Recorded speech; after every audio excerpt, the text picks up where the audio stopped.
Facts for today.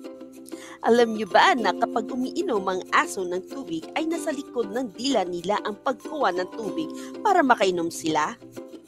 Samantalang ang mga palaka ay ang skin nila ang ginagamit sa pag-inom ng tubig. Pero ang mga baby elephants naman ay nakasubsob sa tubigan kung sila ay umiinom.